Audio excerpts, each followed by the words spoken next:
So I have often described Spanish actor and filmmaker Paul Naschy as a big old monster movie nerd. Just a guy who's super nerdy for classic monster movies that made wacky movies born out of that fandom back in the 60s, 70s, and 80s. And I just checked out one for the first time called Dr. Jekyll and the Werewolf, which I was intrigued to see because it's got Dr. Jekyll and a werewolf. And I love those two things. I don't know how anybody doesn't. So let's talk about this movie. What's going on, my friends? Welcome again to the Cobwebs channel. My name is Daniel, and I just checked out this new Blu-ray from Mondo Macabro of Dr. Jekyll and the Wolfman. They recently released it on 4K, but it was a little bit pricey for my taste, and honestly, I wasn't a big fan of the slipcover.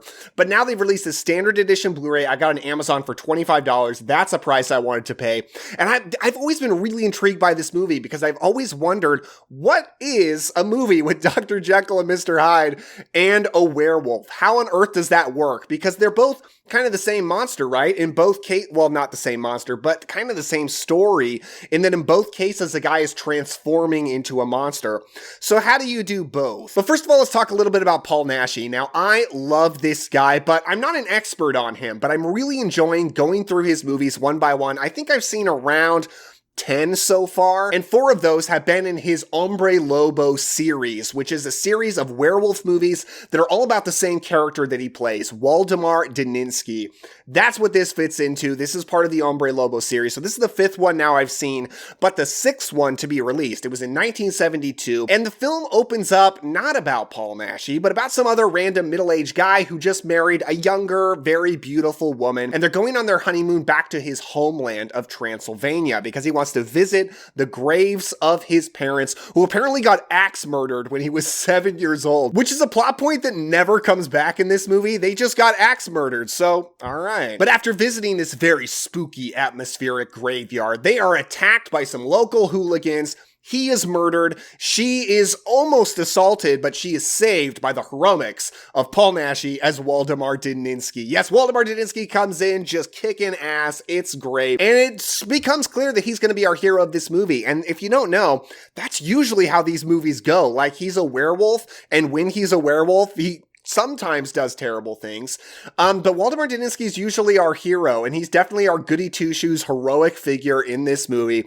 But also, he's always a tragic figure because he has this curse that he's always trying to get rid of. And I kind of love the village that this movie takes place in because there are just so many local legends that get discussed by the townsfolk. Like, there's a leper who used to be a respectable citizen, but now he's gone mad and is like the living dead. And the devil walks through the graveyard. And this woman over here is a witch. And they talk about Waldemar Daninsky as he is their local monster, which is interesting because yes, he is a monster, but they all hate him. They talk about how we have to free ourselves of this monster, but we don't actually see him do anything bad other than save people, which is interesting. Sometimes in these movies, Waldemar Daninsky comes across like more of the Incredible Hulk than an actual monster, but I guess he's probably killed some people at some point, so that's why they hate him. But basically the movie is he takes this woman back to his castle and kind of nurses her back to health, and then she takes him back to the city to meet up with a doctor friend of hers to possibly see about curing his disease. Now, why does she care so much about curing him? What's their relationship?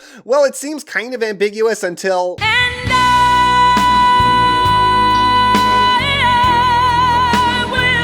Okay, well, that kind of came out of nowhere, but that's another thing with these movies. Someone's always fallen in love with Paul Naschy. It always happens real quick, but what can I say? Paul Naschy's got to get the girl every single time. But this doctor is played by Jack Taylor. He's actually in the opening scene of this movie, but we don't really know who he is or what his significance is going to be, but then he comes back, and suddenly people are calling him Henry Jekyll.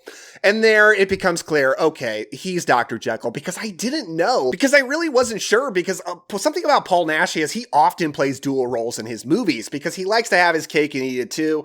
He likes to play the hero and the monster of movies. So I was like, is he going to be Waldemar Daninsky and Jekyll and Hyde? How's this going to work? Honestly, that's why werewolves are a perfect character for him. So he can be hero and monster, and it actually makes sense. But no, Jack Taylor is Henry Jekyll. And at first he doesn't believe that Waldemar Daninsky is a werewolf, but when Daninsky comes to his office to meet with him to see about a cure, he gets stuck in the elevator for hours. The elevator just breaks down. And this movie explores what happens if a werewolf gets stuck in an elevator. Before we get started, does anyone want to get out?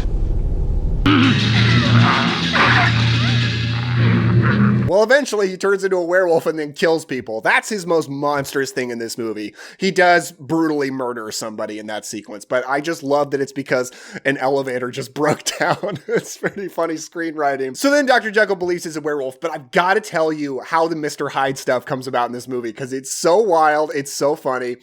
Dr. Jekyll says that his plan for how to cure him is he's going to inject him with a serum that his grandfather or great-grandfather used. Apparently, this Henry Jekyll is a descendant of the Jekyll and Hyde that we know from the Robert Louis Stevenson story. He's going to inject Daninsky with this serum, so he'll become Mr. Hyde, and Mr. Hyde will be strong enough to fight back the werewolf cures. Then he'll give him an antidote to the Mr. Hyde serum, then he won't have either monster. So the plan is turn him into a monster, so that monster can fight his other inner monster, so eventually there will be no monster. Let them fight. That's wild. I love it. I love that plot point. And I love it because it means that Paul Naschy gets to play Waldemar Daninsky, Werewolf, and Mr. Hyde all in the same movie. This movie is pretty crazy. According to Wikipedia, it's the only movie to have Dr. Jekyll and Mr. Hyde and a werewolf in the same movie, which, you know, it seems like an insane idea, so that makes sense. But I do want to shout out, Mad Monster Party has them both as well. So if you ever seen this little stop motion Halloween special from the 60s, that's got both as well. But anyway, as far as live action, yeah, I think this one takes the cake. Okay, so I'm editing this video and I just realized that Van Helsing from 2004 also has Jekyll and Hyde and werewolves. Now, is it a good version of Jekyll and Hyde? No, definitely not. I think it's pretty terrible. The werewolves are decent, though, although too much CGI. But yeah, the moral of the story here is don't listen to Wikipedia. And I gotta say, my favorite part of Paul Naschy's performance in this movie is as Mr. Hyde. I think he's a really good Mr. Hyde. It kind of makes me wish he just did a straight-up Jekyll and Hyde adaptation. They don't make him look super different. It's not as monstrous as Frederick March was in the 30s, but he's all pale, he's got longer hair, and his performance is just so sinister. He just really sells it. And Paul Naschy as Waldemar Daninsky, though he played this character the most times in his career, I don't know that he's necessarily one of my favorite Paul Naschy characters because he is very much just a goody two-shoes, kind of chill, nice guy until he becomes a werewolf, and then it's cool because I do really like the look of the Paul Naschy werewolf. Fur just all over him. And in this movie, he often has blood and guts coming out of his mouth, which is great. Like if you ever watched the Lon Chaney Jr., the Wolfman, and you just wished it was more graphic, you wish he had blood and guts coming out of his mouth, the Paul Naschy movies are the movies that are going to deliver that for you. So I do love him as a werewolf, but man, Mr. Hyde, that's my favorite part. And the funniest thing about it is even though he's Mr. Hyde in present day, this movie's not a period piece, takes place in the 70s, he still walks around in a Victorian outfit, the top hat and the coat and the cane and everything. And he's just walking around like go-go dancing clubs of the 60s London. And it's so funny. I just freaking love it. Oh, it's just such a blast. How do you do, fellow kids? I had a lot of fun with this movie. As far as things that I don't like about it, it's definitely got its slow parts. A lot of Paul Naschy movies do. Some of them just move like a freight train, like Horror Rises from the Tomb. I can't imagine being bored during that one. This one, it's got some boring parts for sure. And Paul Naschy's not even in it for almost the first half hour, so at that point, you're just following some other people. I did like our leading lady, Shirley Corrigan, as Justine. I thought she was good. She's absolutely gorgeous, of course. Also gorgeous is Myrta Miller, who plays Dr. Jekyll's lab assistant, who plays a very sinister role in this movie. I've seen her before in Paul Naschy movies like Vengeance of the Zombies and Count Dracula's Great Love. She's in those too. But speaking of the women in this movie, this Mondo Macabro Blu-ray has two versions of the film, the Spanish version and the export version.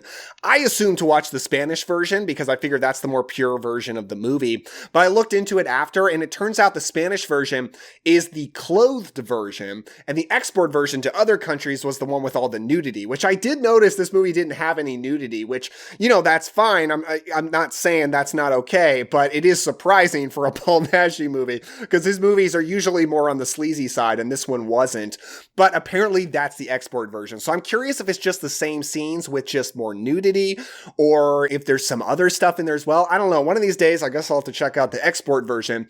But for a first time watch on this Blu-ray, I really enjoyed it. I thought it looked great. It's a fun, ridiculous monster movie and I recommend it. It's actually going for a good deal on Amazon right now and I think you should check it out. Thank you for watching this quick review and if you enjoyed it, check out this video right over here where I talked about all 5 Paul Naschy films included in this Scream Factory box set. So that was a lot of fun talking about a whole bunch of Paul Naschy. Also got a playlist right down here for all my Paul Naschy reviews. Thank you for watching. I will see you next time.